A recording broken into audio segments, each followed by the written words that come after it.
दूसरा तीसरा करके है। पहला है मोटर कार या पालकी में सवार होकर या जूता पहनकर अर्चा विग्रह के मंदिर में प्रविष्ट नहीं होना चाहिए। ये सब एक कुछ कॉमन है जो सभी जानते हैं।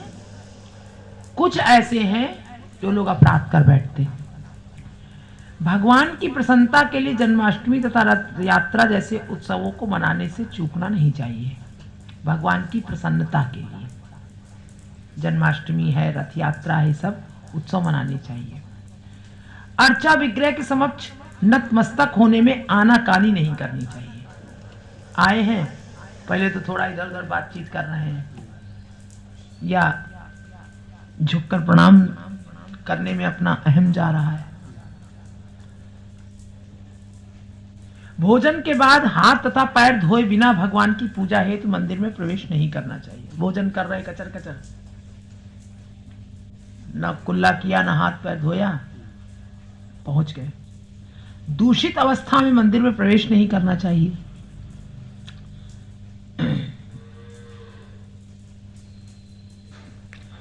एक हाथ से नमस्कार नहीं करना चाहिए। श्री कृष्ण के समक्ष परिक्रमा नहीं करनी चाहिए। भगवान के समक्ष जैसे हम लोग करते हैं ना, भगवान के समक्ष गिरिराज जी, अब ये तो गिरिराज जी हैं, लेकिन जैसे और कुछ है तो वैसे विधान यही है कि पूरे मंदिर हमेशा बीच में होता है।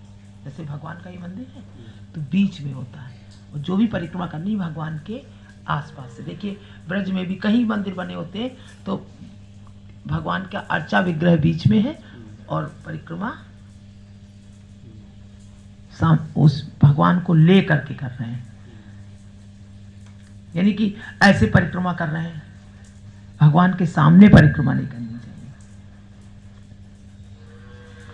श्री कृष्ण के समक्ष परिक्रमा, मंदिर की परिक्रमा करने का नियम यह है कि अर्चा विग्रह के दाहिने हाथ से परिक्रमा प्रारंभ करके मंदिर के बाहर प्रतिदिन कम से कम 3 परिक्रमाएं की जाए। मंदिर के बाहर अर्चा विग्रह के समक्ष अपने पांव नहीं फैलाने चाहिए। अर्चा विग्रह है और पैर फैला लिया उधर। अपने हाथों से टखने, घुटनी या घुटने पकड़कर अर्चा विग्रह के समक्ष नहीं बैठना चाहिए। अपने हाथों से ऐसे। हाँ, ऐसे करके लोग ऐसे करके बैठ जाते हैं ना, ऐसे बैठे हैं, ऐसे बैठे हैं, इस तरह से नहीं बैठना चाहिए। क्योंकि कारण क्या है इन सब का?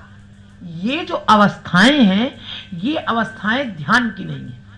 इन अवस्थाओं में जीव अपनी इंद्रियों के सुख में है, यानी अपने, तो उसका ध्यान जो इधर ऐसे करके बैठा है, और या फिर वो बिल्कुल मस्त अवस्था में बैठा है, तब तो फिर वो शरीर में किसी भी स्थिति से वो कैसे भी बैठा है फिर वहां लागू नहीं होता है। अब उसको होश ही नहीं है, अब वो रो रहा है, रोते रोते उसका ऐसे भी हो गया, ऐसे भी हो गया। भगवान के ध्यान में बैठा है, वो ऐसे देख रहा है तो देखते देखते उसकी स्थिति चली गई। वो चीज अलग हो गई। हर जगह हर चीज लागू नहीं होती है। अब बड़े आराम से मस्ती में बैठे हैं, घुटने ऐसे किए बैठे हैं, ऐसे देख रहे हैं, ये चीज गलत है। हाँ, आलस्य आ रहा है शरीर में। कृष्ण के अर्चा विग्रह के समक्ष लेटना नहीं चाहिए। अब पता चला कि आराम से वही भगवान का मंदिर भी है, वही सो रहे हैं, खा रहे, पी रहे, जो कुछ भी कर रहे हैं। अब एक मजबूरी है किसी की, नहीं है उतनी ही जगह है, कोई बात नहीं। अर्चा विग्रह के समक्ष प्रसाद ग्रहण नहीं करना चाहिए। ये जो जैसे प्रसाद हम लोग देते हैं तो बहुत से लोग तो उसी कटोरे के ऊपर ही ग्रहण करने लगते हैं। ले करके बाहर जाकर के ग्रहण करना चाहिए, कायदे से दूर हट के ग्रहण करना चाहिए। अर्चा विग्रह के समक्ष कभी झूठ नहीं बोलना चाहिए। ये तो बहुत होता रहता है, अर्चा विग्रह के सामने झूठ नहीं बोलना चाहिए। अब ये सब सिद्धांत बहुत गंभीर है। ये उनके लिए है जिनको साक्षात भगवान दिखाई दे रहे हैं, अनुभूति हो रही जिनको, तो वो नियम अपने आप लागू हो जाते हैं। करने से नहीं होता है। जो नहीं कर रहा है तो उसको अपने आप अनुभूति हो रही, तब वो उससे नहीं हो रहा है। और जब तक अनुभूति नहीं हो रही तब तक ये नियम भी लागू नहीं हो पाएंगे। दोनों ही बातें हैं। जब नियम, अब मान लीजिए वो झूठ नहीं बोल रहा है तो वो कर नहीं रहा है, कोई नियम नहीं कर रहा है, वो हृदय से वो झूठ नहीं बोल रहा है, क्योंकि उसे पता है सर्वत्र विद्यमान है भगवान। यहां बैठे हैं भगवान विद्यमान है, कहीं भी हैं भगवान विद्यमान है, किससे झूठ बोलेंगे?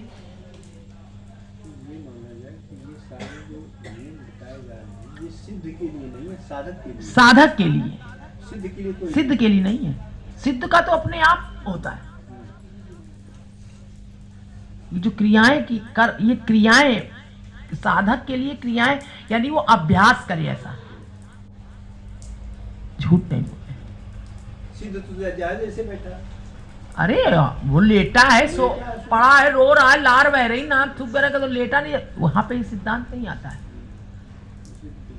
उसकी सहज समाधि है, सहज समाधि है, वो झूठ बोलेगा ही नहीं। वो देखिए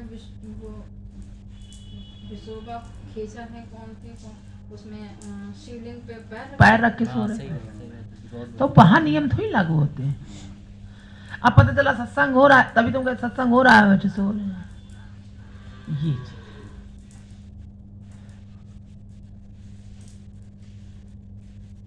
अर्चा विग्रह के समक्ष कभी झूठ नहीं बोलना चाहिए। अर्चा विग्रह के समक्ष ऊंची आवाज में नहीं बोलना चाहिए। ऊंची आवाज में आपस में तेज तेज किसी बात में आवेश आ गया तो उलझन ही करने लग गए। अरे तुमने ये कह दिया, अरे तुमने ये क्यों कहा, उधर बैठो इधर बैठो। बहुत से लोग कोहनी मार देते, इधर क्यों बैठे उधर क्यों बैठे। अब तो बहुत कम हो गया, नहीं पहले यही होता रहता था। हम देख रहे हैं अरे ये क्या हो रहा है, कुछ नहीं, वो इधर बैठ गए वहां बैठा, अरे ये सब है।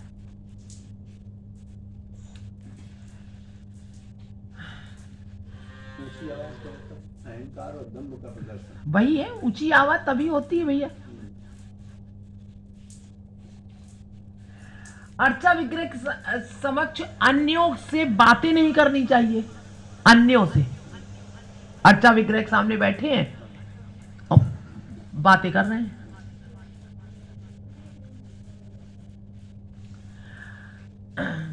अर्चा विग्रह के समक्ष रोना या चिल्लाना नहीं चाहिए। और विषय के लिए रो रहे हैं चिल्ला रहे हैं। कहने का तात्पर्य है कि अर्चा विग्रह को बिल्कुल स्पष्ट साक्षात प्रभु उनकी उपस्थिति समझ लो। अब उपस्थित है तो फिर आप कैसा व्यवहार करेंगे, पूरी बातों का सार ये है। अगर भगवान यहां खड़े हो, तुम झूठ बोलोगे तो तमाचा मार देंगे घसीट के काल पे, तुम्हें पता है तमाचा पड़ेगा हमारे। और अभी तुम्हें ऐसे पता है कि अर्चा विग्रह है, क्या है, ठीक है, कच कच कच कच कर रहे हैं लोग। भगवान का है बैठे परपंच कर रहे हैं, उन्हें पता है यहां कौन है, हाँ वो खूब करते हैं। कोई गुरु या कोई आचार्य वहां से उठ के चले गए, पता चला कि दुनिया की बातें हो रही हैं, झूठ सब चल रहा है, शोरगुल मच रहा है। जब तक बैठे तब तक अनुशासित हैं, और नहीं तो फिर कुछ नहीं, अनुशासन खत्म, क्योंकि अर्चा विग्रह को समझ ही नहीं पा रहे हो।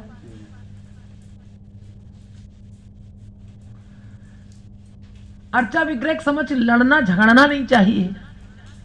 अर्चा विग्रह के समझ किसी को डांटना नहीं चाहिए।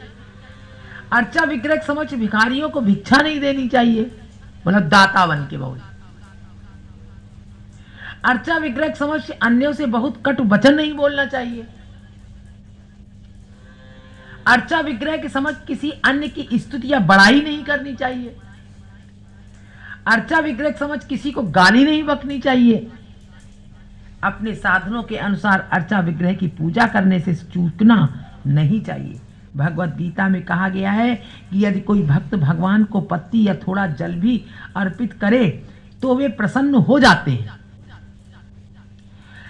किंतु इसका अर्थ यह नहीं है कि जिसके पास पर्याप्त साधन हो वो भी इसी विधि को अपनाए और भगवान को जल तथा पत्ती अर्पित करके उन्हें प्रसन्न करने का प्रयत्न करे।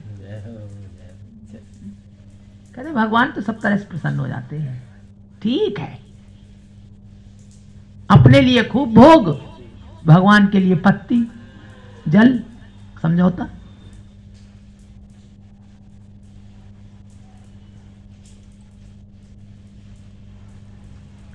यदि उसके पास पर्याप्त साधन हो तो उसे अच्छे अच्छे अलंकरण, उत्तम फूल तथा भोज्य सामग्री अर्पित करनी चाहिए। अगर साधन है तो भगवान को अच्छे अच्छे भोग पधराओ। है, हमारे पास साधन है, हमारे पास सब कुछ, अपने भोग के लिए सब कुछ है, तो भगवान के लिए करना चाहिए। ऐसा नहीं है कि वो अपनी इंद्रिय तृप्ति के लिए अपना सारा धन व्यय कर दे, अपनी इंद्रिय तृप्ति के लिए सारा धन व्यय कर दे, और भगवान को प्रसन्न करने के लिए थोड़ा जल तथा पत्ती अर्पित कर दे। कृष्ण को पहले अर्पित किए बिना कोई भी भोज्य पदार्थ नहीं खाना चाहिए। ज्यादातर पहले पूजा क्या पद्धति थी, लोग बस आए, मंदिर में नहाया धोया, धूप बत्ती दिखाई, इलायची दाना एक डिब्बे में भरा धरा रहता है, लिया और एक छोटी सी कटोरी लगा, कहीं हो गए बगल, पूजा उजा हो गई भैया, अब चलो लाओ कचौड़ी अचौड़ी ना खाया जाए। है? चाय बन गई बढ़िया, पी रहे, खा रहे, भगवान को इलायची दाना भोग लगाया। ये ज्ञान न होने के कारण या प्रेम न होने के कारण। हम किसी क्या कहें, हमारे घर में खुद ही बचपन से हमने देखा, माता जी क्या करती थी, वो गरी जो नहीं, गरी इसको महीन महीन काट देती थी, गरी और मिश्री और कभी कभी इलायची दाना एक डिब्बे में भरा रखा रहता था। प्रातःकाल सब पूजा पाठ होता था, सब होता था, पिताजी गीता पढ़ते थे, सब करते थे, और वही भगवान की एक छोटी कटोरी थी, उसमें लिया, डब्बे से निकाला उसको, और बड़े नियम से उसको काट के रखा जाता था, खत्म नहीं होने पाता था भगवान का, बचपन से ही देखा सब जगह। और पूजन होता था, ऐसा नहीं मंदिर था भगवान का, सब कुछ था, वो भोग लगा दिया जाता था, सब हो गया, फिर सब लोग नाश्ता पानी खाना पीना चल रहा है। लेकिन ये अपने चित्त में पता नहीं कहां से उपजी पीड़ा हुई, विवाह जब हो गया, पीड़ा हुई एकदम भयानक, अरे हमारे भगवान तो बैठे, हम ये पाने जा रहे हैं, नहीं नहीं नहीं, कोई ये पद्धति सीखी विखी नहीं कि किसी ने हमें शिक्षा दी हो इसकी।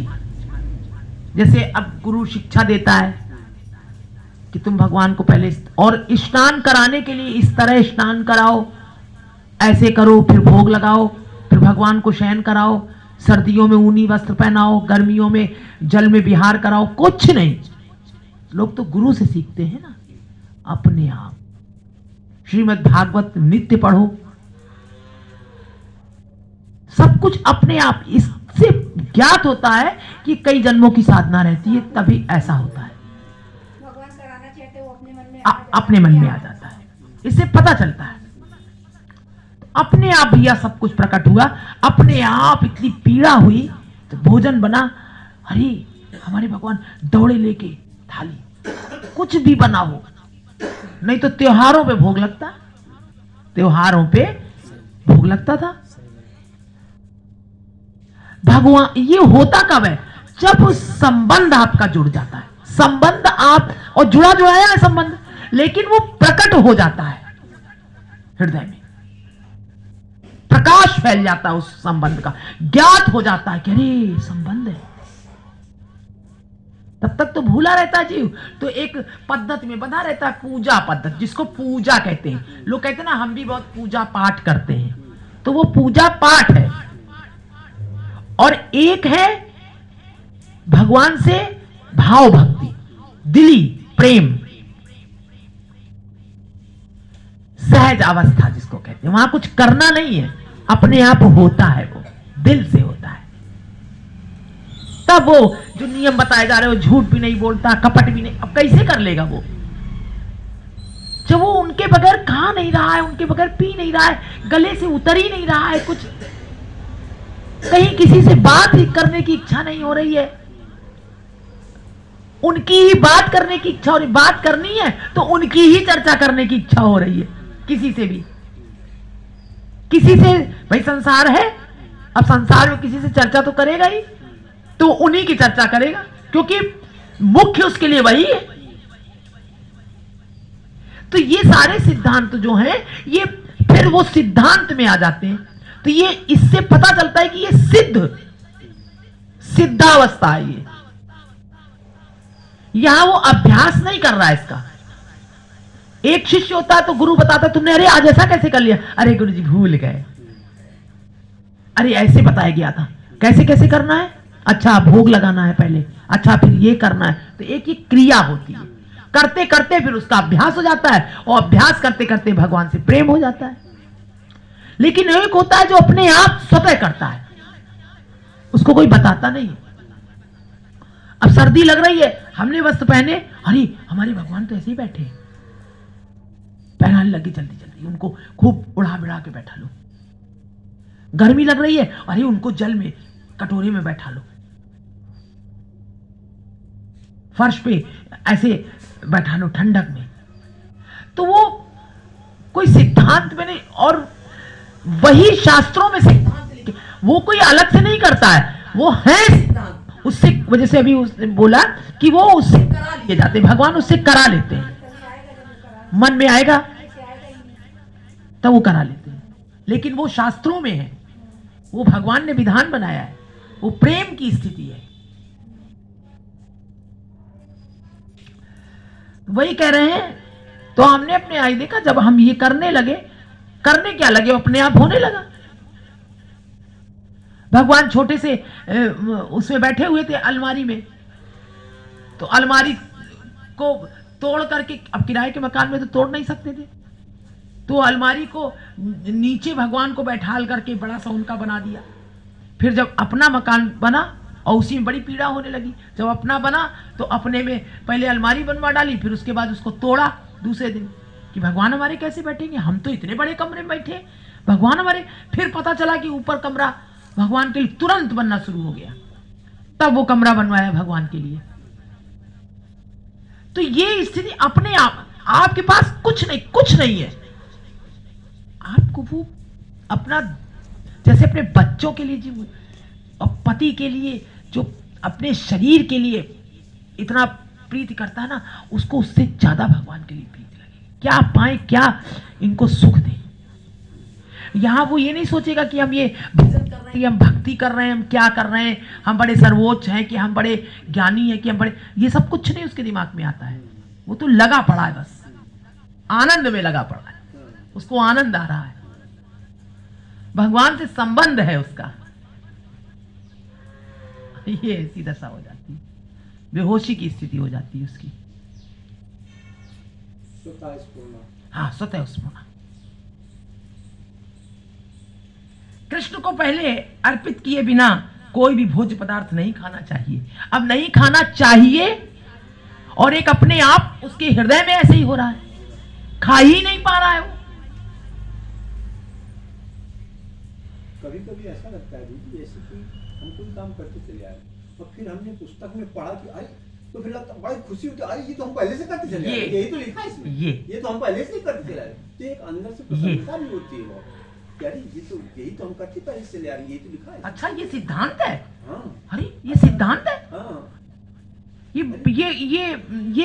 गुरु लोग बताते हैं, ये ऐसे पूजा होती है भगवान ऐसे। ये तो ये पूजा पाठ नहीं है,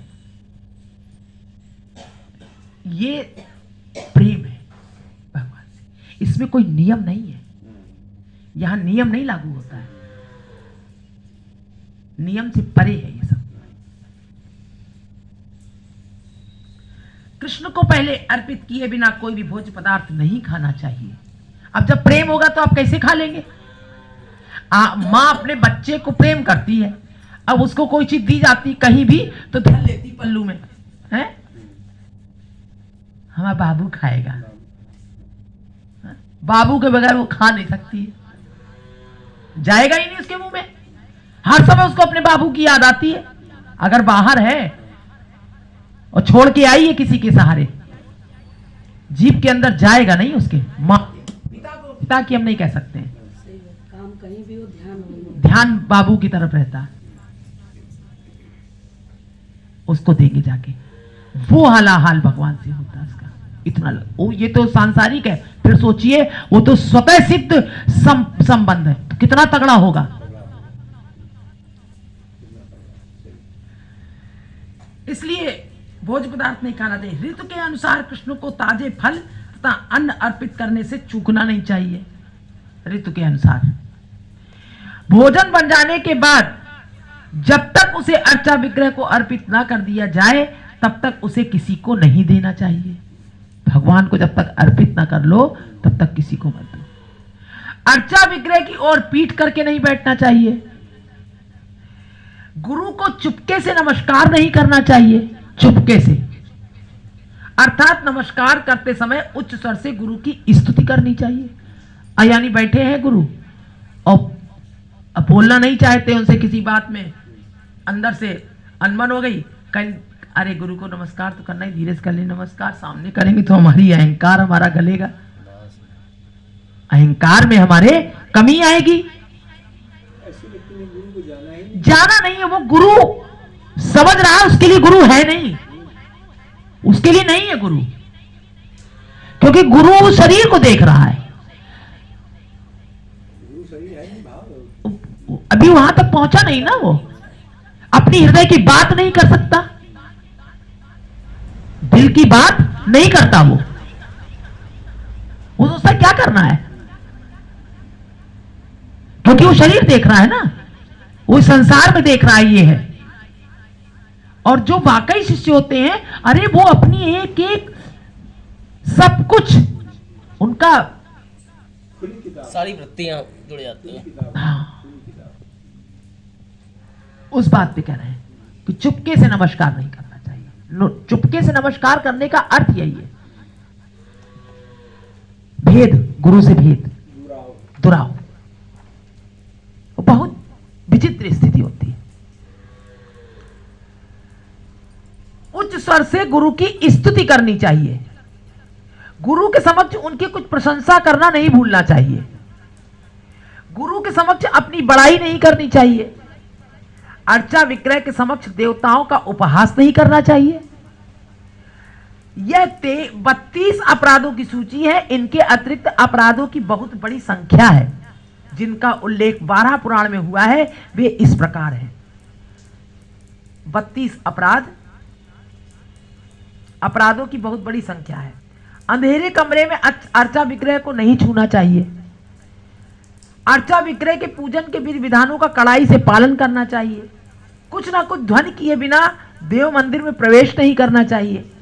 कुत्तों या निम्न पशुओं द्वारा देखा गया भोज्य पदार्थ अर्चा विग्रह पर नहीं चढ़ाना चाहिए। अब सूंघ लिया है पशु पक्षियों ने, अब उठा के वही भगवान को भोग। पूजा करते समय मौन भंग नहीं करना चाहिए। कच कच कच कच कर रहे हैं। पूजा में व्यस्त रहते समय पेशाब या टट्टी करने की को नहीं जाना चाहिए। कुछ फूल चढ़ाए बिना धूप दान नहीं करना चाहिए। कुछ फूल चढ़ाए बिना, फूल चढ़ाओ फिर भगवान को धूप दान करो। ये सब नियम है केवल, और जब आपके अंदर ऐसा भाव जागृत हो जाएगा तो ये नियम से आप परे हो जाएंगे, वो होश ही नहीं रहेगा। श्रद्धा सुमन हो जाता है। श्रद्धा है, प्रेम है, बेहोशी है आपको तो फिर कोई नियम नहीं है। सुगंध रहित व्यर्थ फूलों को अर्पित नहीं करना चाहिए। अब सुगंध रहित, और अगर भाव में ऐसा भक्त है तो ढिलिया उठा के उसको देखता भगवान को चढ़ा देता है, उसको वही सुंदर लग रहा है। कुछ क्या करे दे रहा है पता नहीं, भगवान जाने। इस तरह से बहुत सारे हैं।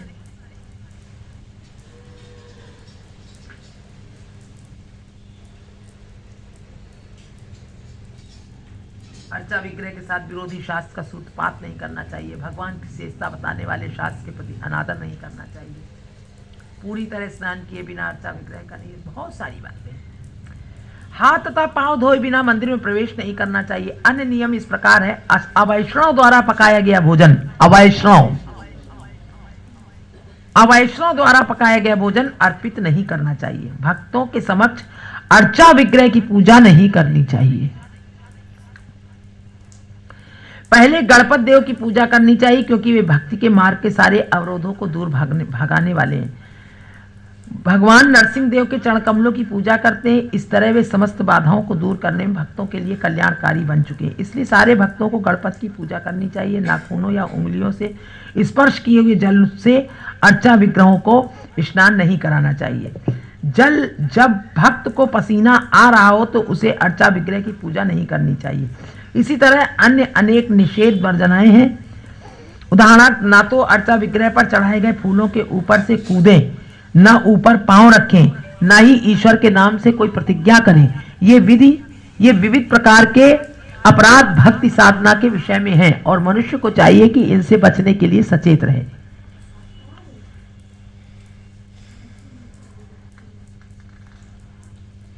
बहुत सारे सिद्धांत हैं।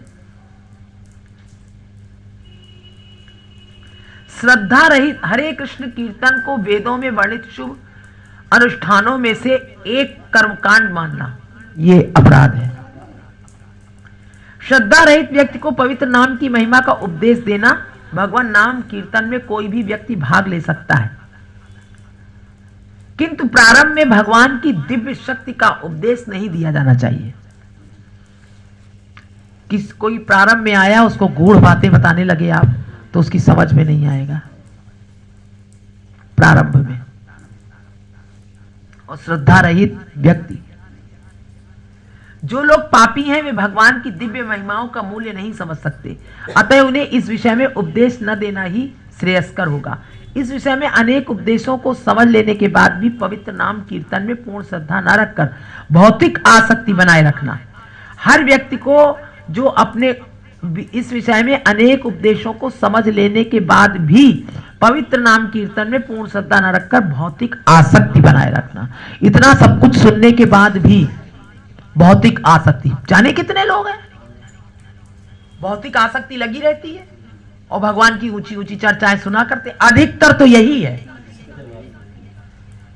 भौतिक आसक्ति में आसक्ति क्या छूट जाती है क्या? बहुत आसान है क्या? भगवान की कृपा ही छुड़ाती है आसक्ति। आसक्ति नहीं छूटती। भौतिक आसक्ति में लगे रहते हैं और भगवान की चर्चा खूब ऊंची ऊंची सुना करते हैं। आसक्ति की बात कि भगवान कह रहे हैं कि केवल सत्संग ही ऐसी चीज है जिसकी सारी आसक्तियां छूट जाती हैं। और इसीलिए मैं सत्संग से जितना ज्यादा प्रभावित होता हूं, उतना ये कर्मकांड से जो होते हैं उससे मैं उतना प्रसन्न नहीं होता हूं जितना कि सत्संग के द्वारा। कि सत्संग में वो शक्ति है कि वो सारी आसक्तियों को छुटा सकता है। गीता में, इसमें श्रीमद् भागवत में ही कहीं पर आसक्ति छूटती नहीं है जल्दी। अपना स्तर ये सब लगा रहता है और जीव भजन और सत्संग करता रहता है। हम किस स्तर के हैं, क्या है अभी और क्या चाहिए हमें, ये सब छूटता नहीं है। ये एक पार्ट बन जाता है, केवल वो सत्संग ये सब करता रहता है, वो खत्म नहीं होता है। वो अंदर की आसक्ति जो है वो उसी स्तर में होगी। उसका खाना पीना उठना बैठना वो सब आसक्तिपूर्ण होता है। वैराग्य बहुत मुश्किल में भगवान की कृपा से वैराग्य होता है। इतना आसान नहीं है। भक्ति इतनी आसान भी नहीं है भैया, ये भी बात सच है। करोड़ों जन्म निकल जाते हैं और सरल, हमें तो लगता है सरलता बहुत कठिन है। जय हो, बहुत सुंदर। कि जो कुछ भी आपके अंदर है आप सब कुछ प्रकट करते रहें, ये सरलता बहुत कठिन है। नहीं होती सरलता, हमने देखा है। खूब भजन कर रहे हैं, खूब सब कर रहे हैं, सरलता नहीं है हृदय में। बहुत कुछ छुपाए रहते हैं हृदय में, सरलता नहीं है। बड़ा दंभ है, बड़ी छल है अंदर, सीधी सीधी बात नहीं है। वो स्वतः से ही छल हुआ। हाँ, स्वतः से छल है। वो सामने गुरु भाव से और भगवान से क्या छल कर रहे हो? तुम अपने से छल कर रहे हो। स्वतः से छल। और जो सरल होते हैं उनकी दशा ही अलग होती है। ऐसी दशा है। सरलता जो होती है ना वो बिल्कुल पागलों जैसी दिखाई देती है, वो देखने में भी दिखाई देता है।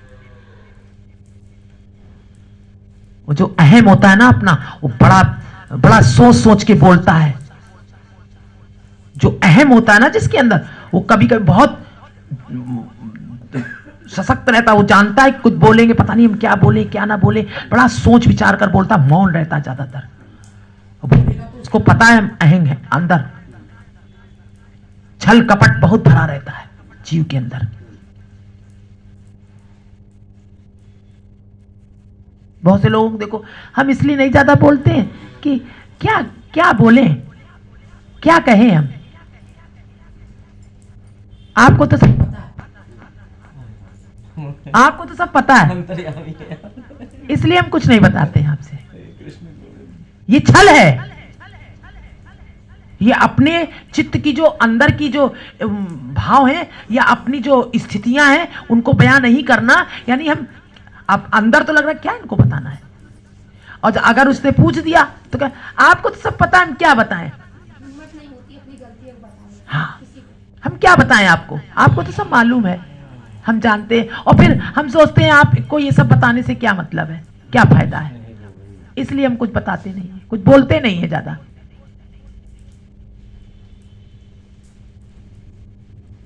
खुल के वो जी नहीं पाता, न गुरु से न भगवान से।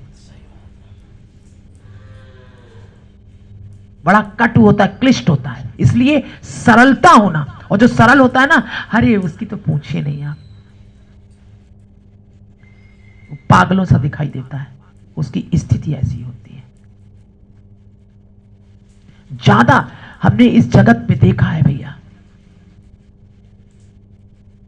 सरल हृदय बहुत कम है, बहुत कम है सरल हृदय, सरलता नहीं है।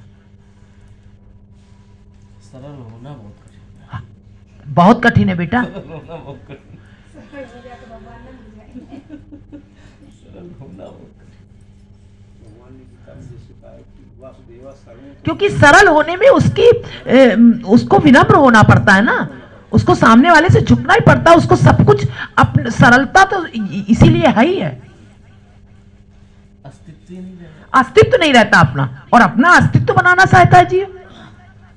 जो सरल होता है उसका कोई अपना अस्तित्व नहीं होता है। हाँ हाँ, बिल्कुल बेटा सही कह रही हो, उसका अहंकार सरल नहीं होने देता।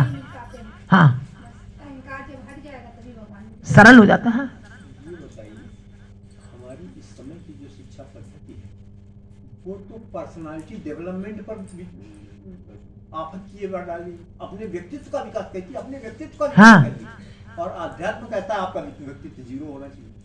हाई। अगर आपका व्यक्तित्व है तो आप अध्यात्म में प्रगति नहीं कर सकते। अगर आप अपना व्यक्तित्व समझते उल्टा हैं, है। बिल्कुल उल्टा, तो अध्यात्म कितना। और हमारी जो शिक्षा पद्धति शुरू से लगा करके पोस्ट ग्रेजुएशन लास्ट पीएचडी क्या कहते हैं लोग, कहते हैं अपना पर्सनालिटी डेवलपमेंट कर। अरे कितने कोर्स चल रहे हैं पर्सनालिटी डेवलपमेंट के, इंफॉर्मेशन टेक्नोलॉजी के, अपना सूचना प्रौद्योगिकी कितनी पढ़ रही है, ये सब क्या है, पर्सनालिटी डेवलपमेंट करिए कहते हैं।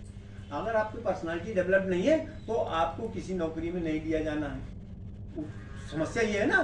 तो आजकल तो आदमी ये देख रहा है कि हम किस लिए पढ़ रहे हैं, और गार्जियन सोचता है हम बच्चे को किस लिए पढ़ा रहे हैं, किस लिए पढ़ा रहे हैं, पर्सनालिटी डेवलपमेंट करे, पर्सनालिटी की डेवलप हो और ये अपनी नौकरी पाए, आगे बढ़ जाए, समझ समान इसमें सर्विसेज में जाए, उसी सर्विसों में जाए। अगर उसकी पर्सनालिटी ही जीरो है तो कौन पूछेगा उसको, पूछेगा कोई नहीं पूछेगा। तो आध्यात्म और ये जो हमारी शिक्षा पद्धति है इसमें बिल्कुल अपोजिट का आंकड़ा है ना, अपोजिट। आज हमारी जनरेशन क्यों भ्रमित है, आज हम अपनी जनरेशन को क्यों इधर नहीं आसानी से मोड़ पा रहे हैं, क्योंकि हम इतना सिखाते हैं यहाँ और स्कूल में इतना सिखाते हैं, वहां के लिए हम बच्चे को इतना सिखा पाते हैं और स्कूल में वो इतना सीख के आता है पर्सनालिटी डेवलपमेंट के बारे में, इतने कोर्सेज इतना सब। तो होता क्या, हमारी जो सीख है वो भी जीरो हो जाती है। थोड़े दिन बच्चा हाँ हाँ करता है, इसके बाद वो फिर अपनी उसी आप प्रैक्टिकल देख लीजिए, मैं अपनी बात बता रहा हूँ, मैं अपनी बात बता रहा हूँ, आप बच्चे को देख लीजिए, हैं नहीं मानते। थोड़ी देर के लिए आपकी बात, जितनी देर आपके सामने बैठे उतनी देर तो मान लेते हैं और सब कर लेते हैं, और इसके बाद फिर वो ऐसी बहस और फिर ऐसे ऐसे तर्क प्रस्तुत करते हैं कि हमें चुप होना पड़ता है, हमें चुप होना पड़ता है। वो साइंस की बात है, वो साइंस की बातें ले आते हैं। तो अस्तित्व अपना रखना ही इस संसार का नियम है, यही भौतिक बात है। और आध्यात्म में अस्तित्व नहीं रहता। नहीं रहता।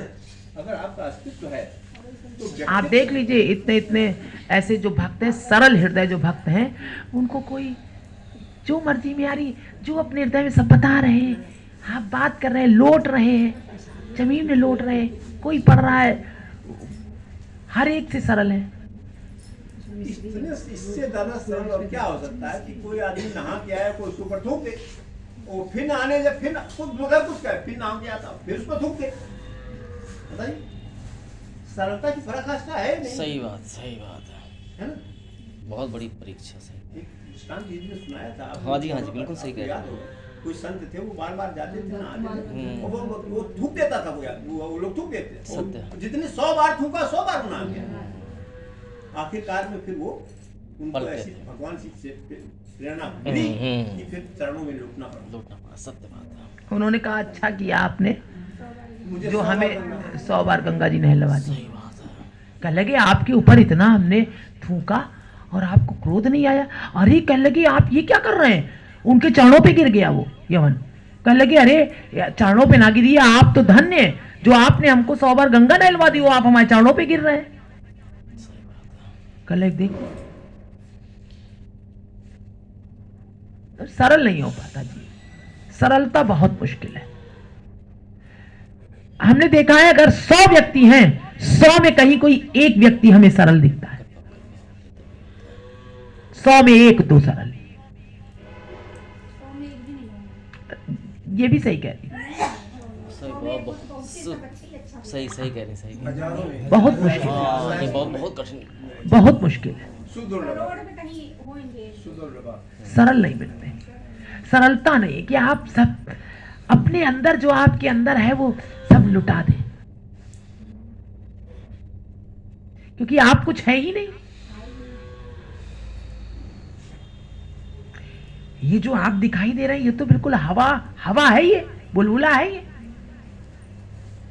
ऐसा कोई समझता ही नहीं कि ये बुलबुला है। ये सबको अस्तित्व है, सबने एक अपनी एक चित्र बना रखा है, एक स्थिति बना रखी है, सबकी एक स्थिति है। बिल्कुल, एक उस दायरे से हम निकल ही नहीं पाता। एक उसका एक चित्र बना हुआ है हर व्यक्ति का।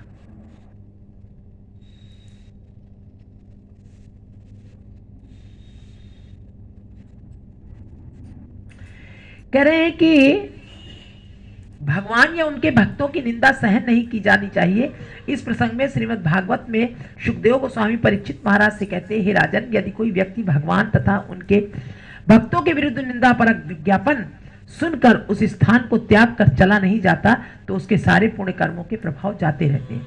चैतन्य महाप्रभु के शिक्षाष्टक श्लोकों में से एक में कहा गया है कि भक्त को वृक्ष से भी अधिक सहिष्णु तथा तृण से भी अधिक विनीत होना चाहिए, उसे अन्यों का पूरा सम्मान करना चाहिए, किंतु अपने लिए कोई सम्मान स्वीकार नहीं करना चाहिए। लेकिन हम सब अपने लिए ही कुछ अपनी एक छवि बना के रखी है हमने। हर व्यक्ति की अपनी एक छवि है, उस छवि से वो सारा व्यवहार करता है। उस छवि को खत्म करके कोई व्यवहार नहीं करता, वो छवि हमारी बरकरार रहती। हर व्यक्ति की छवि है, बनी है ना छवि। यही ऐसे ऐसे दृष्टांत सुनने में, पढ़ने में। अब जैसे आप सभी को पता है, तो जो सती जी के पिता थे दक्ष, दक्ष का जो भगवान शंकर जी से जो विरोध था सम्मान की वजह से तो था, वो समाधि में बैठे थे। अब वो प्रजापति जी आए, वो खड़े नहीं हुए, सभी लोग खड़े हो गए। यही तो उनको बुरा लगा, अहम को चोट पहुंच गई। अहम था। तो ऐसे ऐसे जो प्रजापति श्रेणी के जो लोग हैं, उनके अंदर इतना अहम है ना? वही तो मतलब है। तो छवि तो है, एक छवि बनाई है हमने अपनी कि मेरा सम्मान होना चाहिए। अरे सभी खड़े हो गए, ये मेरे दामाद हैं और ये मैं खड़े नहीं हुए। कितना बड़ा है, और क्या पाल लिया और पूरा देखा उस चरित्र, सती जी को सती होना पड़ा। और प्रजापति जी ने नारद जी को भी श्राप दे दिया था। नारद जी भक्ति की तरह सबको लगाते थे। हाँ, वो उनको भी नहीं छोड़ा। हाँ ये कि सब तुमने हमारे बार बार सारे पुत्रों को भक्ति में लगा के मुक्त कर दिया। अब वो कह रहे हैं कि ये सृष्टि ये का तो वो- हाँ वो ये तो भक्ति- नारद जी ने कुछ दिया नहीं था, वापस में कुछ नहीं दिया नारद जी ने। ना, ना, ना। मिल गया शंकर जी से वापस। ये सारे प्रसंग आ चुके हैं अगर हम ये देखें सब तो। बहुत बड़ी शिक्षा और देते हैं। ये जब दीदी कहती हैं तो ये अपने आप मस्तिष्क में रिकॉल हो जाते हैं, आने लगते हैं। भैया हमारे लिए सब बातें बहुत बड़ी हैं। हम जब देखते हैं ना समाज में जीवों को, तो हम सोचते हैं कि प्रभु हर जीव अपनी कोई ना कोई छवि बनाकर जीता है। वो सबसे अनुग्रहित नहीं हो पाता है, सबसे झुक करके नहीं रह पाता है। कहीं ना कहीं उसकी स्थिति बन जाती है, छवि बन जाती, मेरी ये छवि है। और सबसे बड़ी बात तो ये है कि वो दक्ष प्रजापति हमारे अंदर मौजूद है। वही तो वही हमारे अंदर मौजूद सारे देवता यही तो हैं। है। वो सत्य बात है। हम ही प्रजापति बन जाते हैं, वो कृपा जब उनकी होती है तभी फिर लाइन तब जाती है। खत्म होता है सब। बस उसे अन्यों का पूरा सम्मान करना चाहिए, किंतु अपने लिए कोई सम्मान स्वीकार नहीं करना चाहिए। उसके लिए जो कोई अगर सम्मान किया जा रहा है तो उसे स्वीकार नहीं करना चाहिए, क्योंकि उसको हर समय पता है कि तुम कौन हो, तुम कौन हो।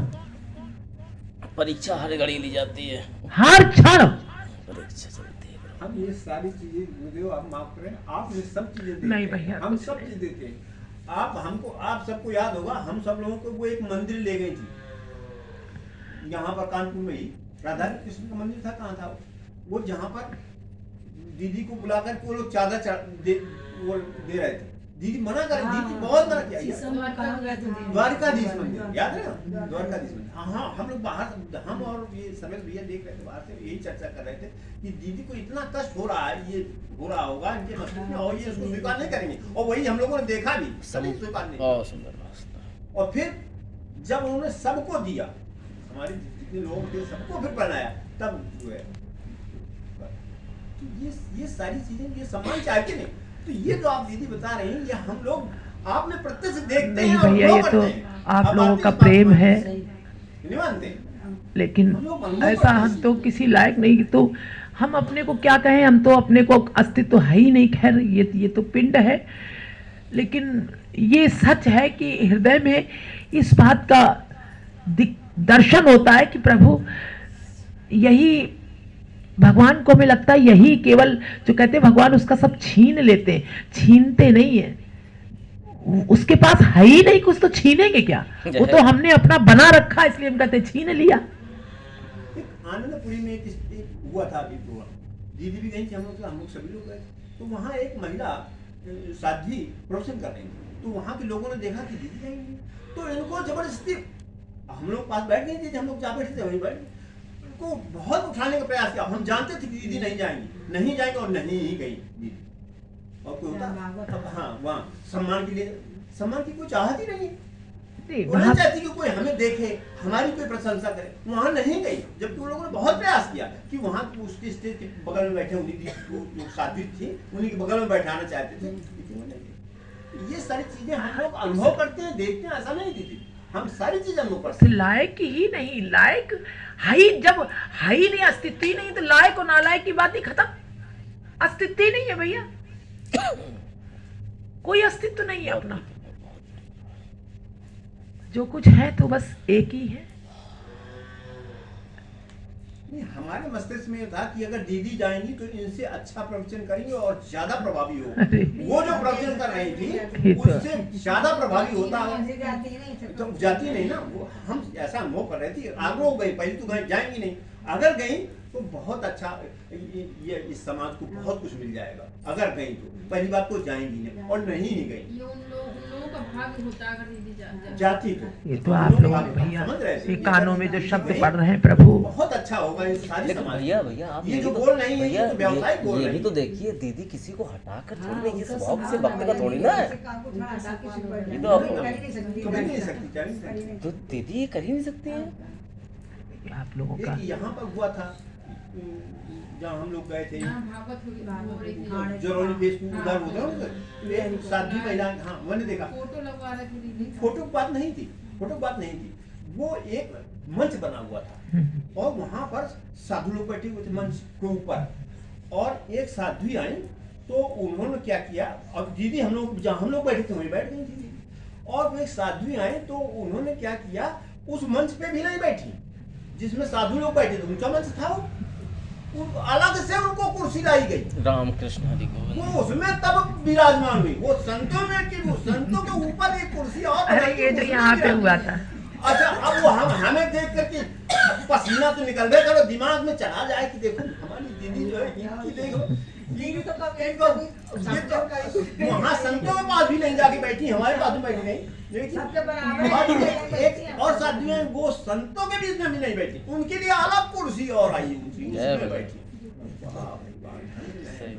जब अपनी दीदी को देखते तो इतना हृदय फूल जाता है, सीना फूल जाता है कि ये हमारे गुरु हैं। हाँ ऐसे गुरु हैं हमारे, ऐसे नहीं हमें बड़ा अभिमान होता है इस चीज को देख वो कर। तो वही श्याम सुंदर है जो आप लोग की निगाहों में बसे हुए हैं, वहां कोई नहीं है, वो आप लोग की निगाहों में, आप लोग धन्य हैं जो उन श्याम सुंदर को देखते हैं हर जगह, उस स्थिति को देखते हैं, वहां कोई नहीं है, वहां वही है, केवल वही दिखाते।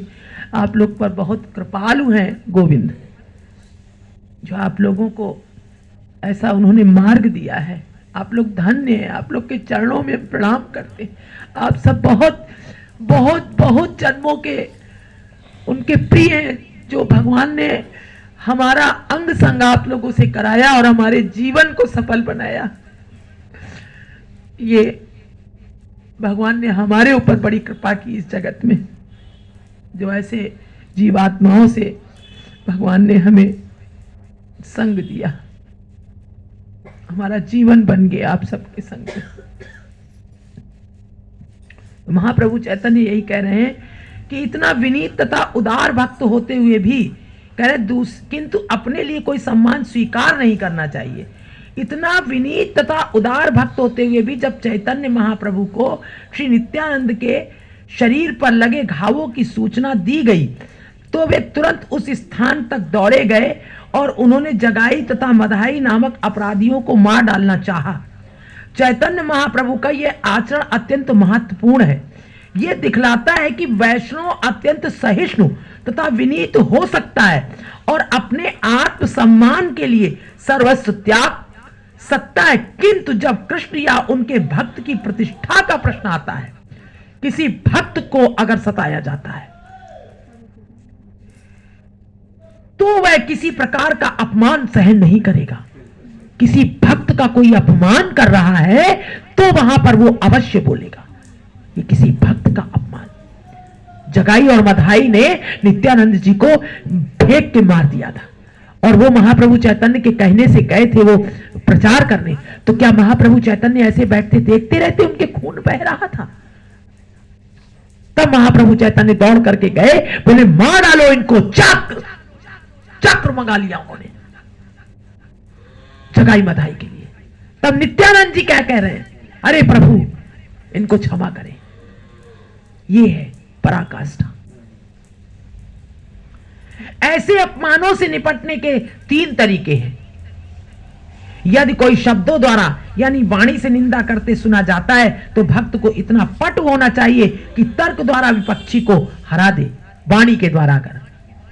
यदि वो विपक्षी को हरा नहीं सकता तो उसे चाहिए कि वो विनीत होकर केवल खड़ा न रहे अपितु अपना जीवन त्याग दे।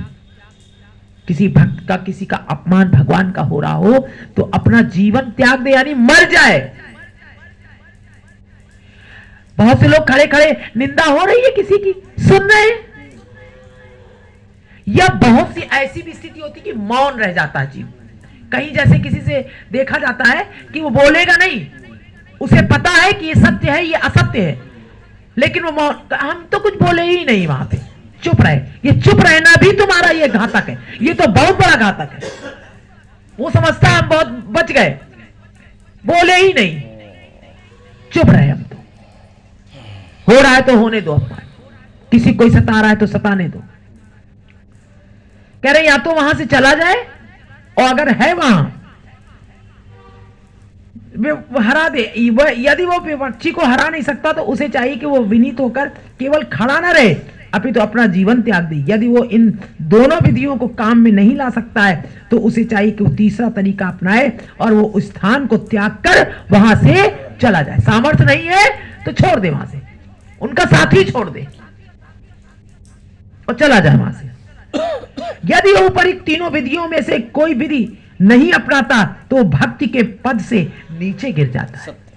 खड़ा खड़ा सब देख रहा है? किसी भक्त की अवहेलना सब किए जा रहे हैं। अब यहां पर है और यहां पे कोई बेचारा कोई हो, उसको कोई जो मर्जी आए सब बोल रहे हैं कर रहे हैं, तो क्या फर्ज है उसका? धीरे से किसी से कहे कि क्यों तुम लोग इसको इस तरह बात कर रहे हो, क्यों इसकी अवहेलना कर रहे हो? भाई मत करो। और अगर नहीं करते कि अरे ये सब हमसे नाराज, बहुत से लोग सोचते हम दूसरे से बुराई क्यों लें, तो चुपचाप खड़े, ना मना कर रहे हैं ना बोल रहे हैं। कह रहे हैं हम तो बड़े सरल हैं, हम तो किसी से बोलते ही नहीं। जो बोलता भी नहीं है ना वो भी बहुत खतरनाक होता है, क्योंकि वो अपनी बातें भी नहीं कहता, अपनी जो कुछ भी हृदय की बातें वो बताता भी नहीं, कहता भी नहीं। वो बहुत खतरनाक होता है वो व्यक्ति। जो मौन रहता है वो अंदर पता नहीं क्या, अरे उसके अंदर बहुत जहर भरा होता है। वो अपनी स्थिति को सामने वाले के सामने नहीं बयान करना चाहता, क्योंकि उसका अपमान हो जाएगा, या उसका वो अपने को झुका हुआ समझेगा। क्यों बयान करे? मौन बना रहता है।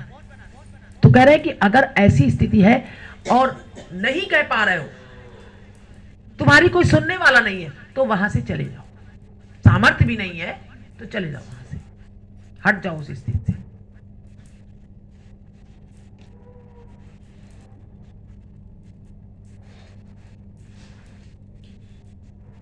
ये मौनिया बहुत चालू होते हैं, बहुत चालाक होते हैं। वो इसलिए भी नहीं बोलते कि अगर मैं बोलूंगा तो मेरी अंतःकरण की बात प्रकट नहीं। हाँ, तो अगर मैं बोलूंगा ही नहीं तो मैं क्या सोच रहा हूँ, मेरा अंतःकरण कैसा है, लोग जान नहीं पाएंगे। हाँ। और दूसरा कुछ बोले कहता इसीलिए तो हमने नहीं कहा था, इसीलिए तो हम कुछ बताते नहीं है। हम क्या बताएं? बताने की आवश्यकता ही नहीं है, इसीलिए हम नहीं बताते। मतलब जो जैसा कहेगा तो हमारी कम से कम बात उसी में ढल जाएगी। ये चालाकी है। हाँ, तो ये सब कपट है, ये सब सरलता नहीं है। कपट है, ये कपट है। और कपटी तो भगवान को बिल्कुल पसंद नहीं। तो चुप, अब हमको किसी से कुछ नहीं कहना, अपने हृदय में देखना है हमारे हृदय में क्या है। जो अपने को जांचता रहता है वही भगवान के समक्ष है।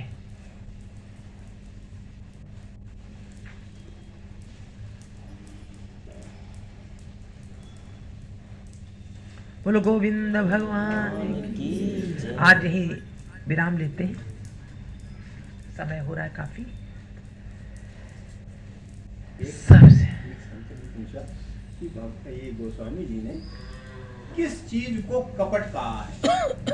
कौन सी चीज, कोई वस्तु ऐसी बताइए मानस में। और गोस्वामी जी ने लिखा है, दो संतों के बीच की बात है कि किस चीज को गोस्वामी जी ने कपट कहा है, वो वस्तु कौन सी है। तो वो जो जिससे बात हो रही थी वो भी संत बहुत पहुंचे हुए थे, तो उन्होंने कहा कि आपने सही प्रश्न किया है। गोस्वामी जी ने कपट को, खटाई जो खटाई है ना, जो हम लोग खटाई खाते हैं, अचार और खटाई, इसको कपट कहा है गोस्वामी जी। चौपाई सुनाई तो उन्होंने चौपाई सुनाई। और चौपाई क्या है? गोस्वामी जी ने लिखा है, जल पाए सरिस दिखाए, जल पाए सरिस दिखाए, देखो प्रीति की रीति भल। प्रीति की रीति तो देखिए कि जल दूध की तरह बिक जाता है। जल पानी मिला दीजिए, दूध मिला दीजिए तो दूध के भाव बिक जाता है। सही बात है। तो गोस्वामी जी लिखते हैं आपकी पाई, जल पाए सरिस दिखाए, देखो प्रीति की रीति भल, और बिलग होए रस जाए, कपट खटाई परत पुन। जैसे उसमें खटाई डाल दी आपने तो रस अलग हो गया, हट गया दूध, पानी अलग वो अलग। बिल्कुल सही कहा। तो ये तो जो कपट की बात है कि ये जो कपटी होते हैं ना, ये ऐसे लोग कपट, ये कपट है। तो तब उन्होंने उनको धन्यवाद दिया, एक दूसरे को प्रणाम किया दोनों संतों ने, क्योंकि दोनों उच्च कोटि के संत थे, मानस के दोनों मर्मज्ञ थे। तो ऐसी चर्चाएं जब होती हैं आपस में, तो सुनने वालों को बड़ा आनंद आता है। राधे राधे बेटा, राधे राधे। ऐसे जब लोग मिल जाते हैं और वो चर्चा करते हैं, तो हाँ, बना देना, अभी तो तक याद नहीं कहा। तो हमें जो हमने सुना, तो सुनने वालों को बड़ा आनंद आता है, नहीं आता? हाँ जी, कितनी गहरी बात है। हम लोग तो अरे तुम जितने बजे 12 1 बजे समझ नहीं पाते, चौड़ाई पड़ गए बस, हम लोग बात हो गई। हाँ नहीं बेटा, कोई दिक्कत नहीं, देर से जब भी। सब हाँ, मर्मज्ञ बैठते हैं, जो विषय के मर्मज्ञ होते हैं, और वो जब चर्चा करते हैं, कभी ऐसा सौभाग्य मिले, बैठे अभी सत्संग हो रहा था। अवश्य वहाँ से हाँ। उससे हमें कुछ ना कुछ ऐसी चीज़ नहीं। अनमोल जो हमने सोच भी नहीं, ठीक है। हमारे मस्तिष्क में भी राधे राधे राधे। ऐसी चीज हो जाती है। मर्मज्ञों के बीच में जो वार्ता है, तो ऐसा कहीं सुअवसर मिल जाए जहाँ मर्मज्ञों की चर्चा हो रही, वो भी मर्मज्ञ, वो भी मर्मज्ञ, वहाँ अवश्य समझ लेना चाहिए ज्यादा से ज्यादा, क्योंकि वहाँ हमें कुछ ऐसी चीज मिलेगी जो अनमोल होगी, हमने उसको सोचा भी नहीं होगा, ऐसी चीज मिल जाती है और मिलता है। इसीलिए तो कहते हैं चर्चाएं बहुत आवश्यक है, लेकिन अब मिल जाए जिसको तो सौभाग्य है। राधा और सूर्यदेव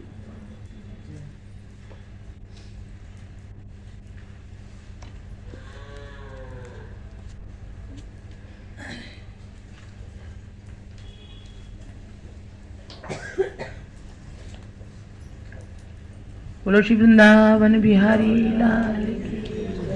हम सो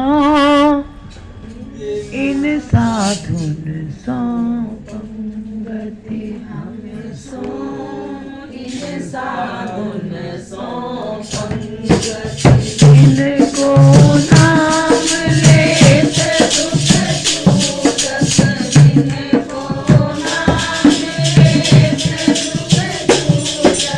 दुख लूटत तिन संगति।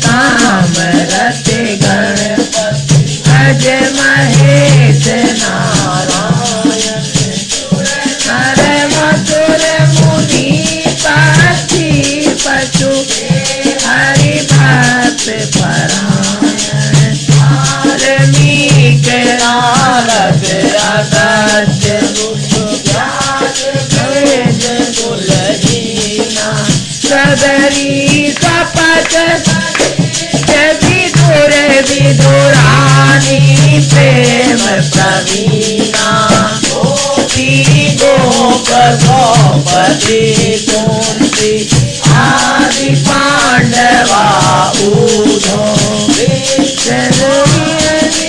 भारत माधव, रामानुज मन सूदो, काला भारत धनुर्दास, सुरेश भाव रस दीजे, लोचन पट पर को कही, चरण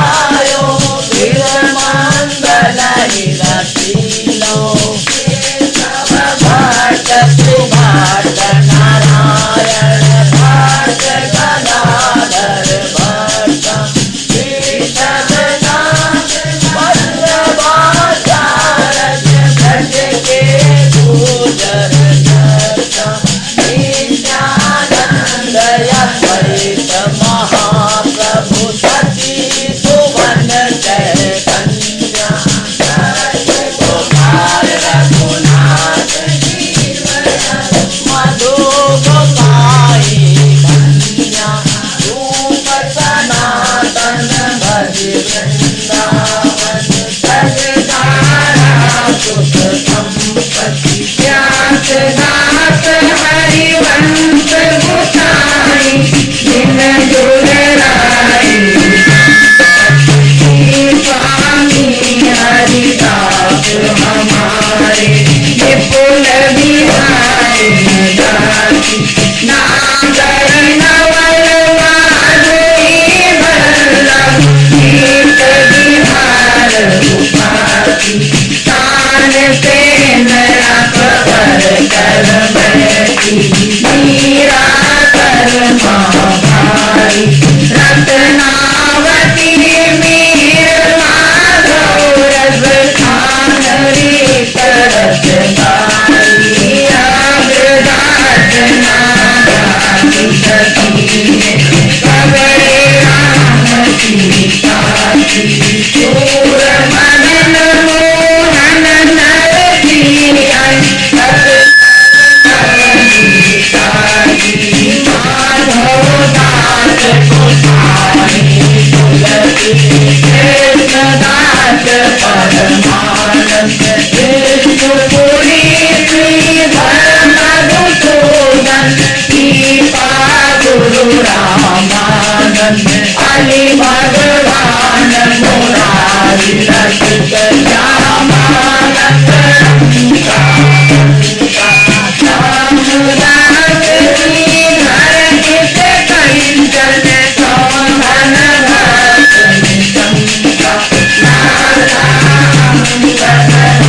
शंका गोविंद नंद प्रबोधा दास मुरारी प्रेम निवेद दास मधुरिया लोगा लाल मती सीता सबका जानी गोसाई सुत विसदियो पूज तिल तिल्ले धरती रसी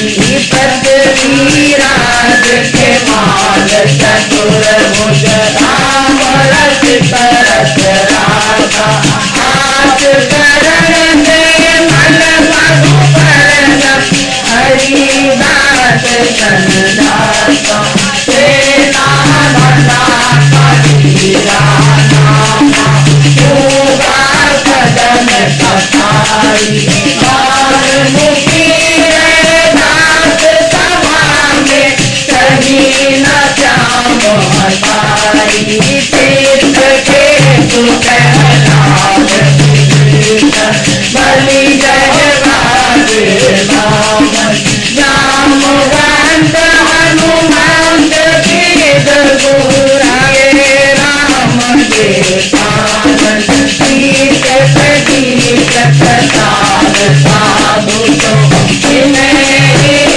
गुरु जानो सभी ऐश्वर मरदाद वेद इनके हाथ दिखानो भूत भविष्य लोक चौदह में भय होए हरिचारे किन किन सो व्यवहार हमारो अभिमान पे न्यारो भगवत रसिक रसिक परि करे सत सागर हो रस तो कुल आधार अनादर एक जान नहीं आवने तो कुल आधार अनादर एक जान नहीं आवे हम तो इन कारुण तो संगति हम तो इन कारुण तो संगति दिन को नाम लेत सुख छूटत दिन को नाम लेत सुख छूटत सुख लूटत निज संगति हम तो इन कारुण तो संगति हम तो इन कारुण तो संगति हम लोग नामौली जय जय राधे जय राधे राधे जय राधे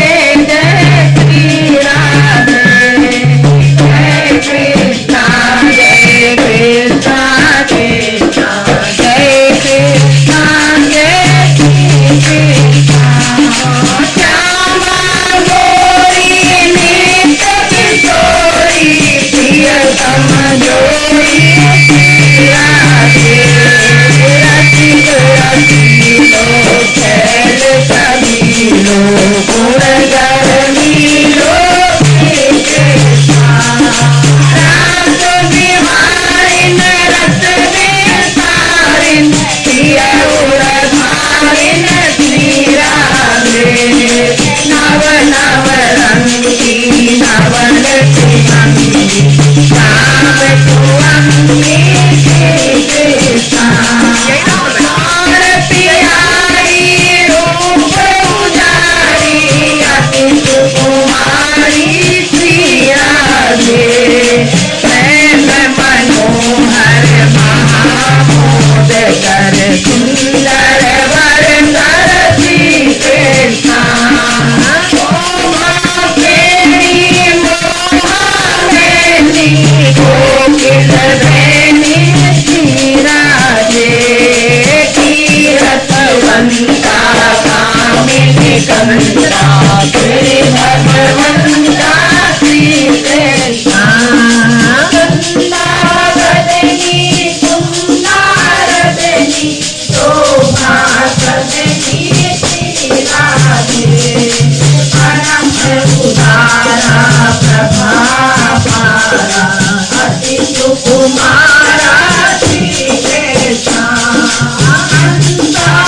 बोल प्रेम दाता निताई बोले गौर हरि हरि बोल गौर हरि हरि बोल गौरांग हरि हरि बोल गौर हरि हरि बोल गौरांग हरि हरि बोल गौर हरि हरि बोल गौरांग हरि हरि बोल गौर हरि हरि बोल गौरांग हरि हरि बोल प्रेम दाता निताई बोले गौर हरि हरि बोल प्रेम दाता निताई बोले गौर हरि हरि बोल प्रेम दाता निताई बोले गौर हरि हरि बोल प्रेम दाता निताई बोले गौर हरि हरि बोल हरि बोल हरि बोल हरि बोल हरि बोल हरि बोल हरि बोल हरि बोल हरि बोल हरि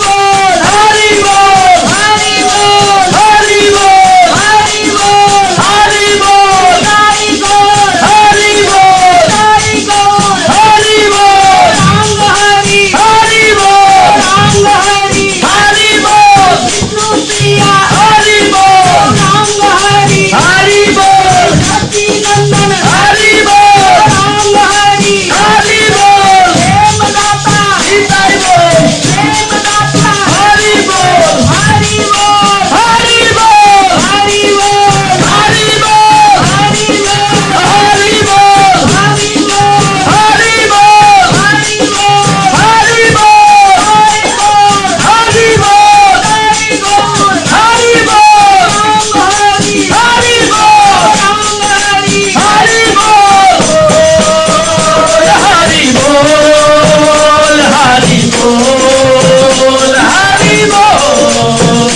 हरि बोल हरि बोल हरि बोल हरि बोल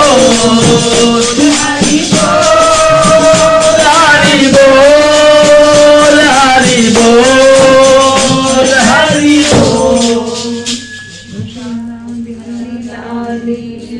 बोलिए सदगुरुदेव भगवान की जय। आज के आनंद की जय, वृंदावन धाम की जय हो, रामा श्याम की जय हो, गिरिराज धरण की जय हो, राधा लाल की जय हो, के बिहारी लाल की जय हो, आधार मल्लाल की जय हो, अष्ट सखियन की जय हो, मंडल की जय हो, ब्रज संतन की ब्रज रसिकन की संत समाज की गोपी ग्वाल की मंडल की भान मंडली की भानु के जमाई की जय जय श्री राम निताई गौर श्री गुरुदेव महाराज की राधा रमन लाल की होरी सखी की बाल बाल वृंद की मन सुखा की जय हो।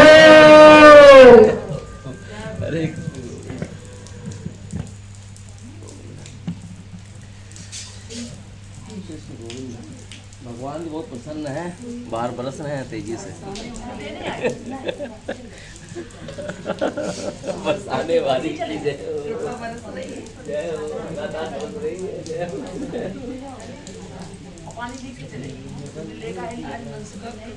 अरे कृपा ही कृपा है, जय हो। आप लोगों के चरणों में जो रहेगा कृपा ही है।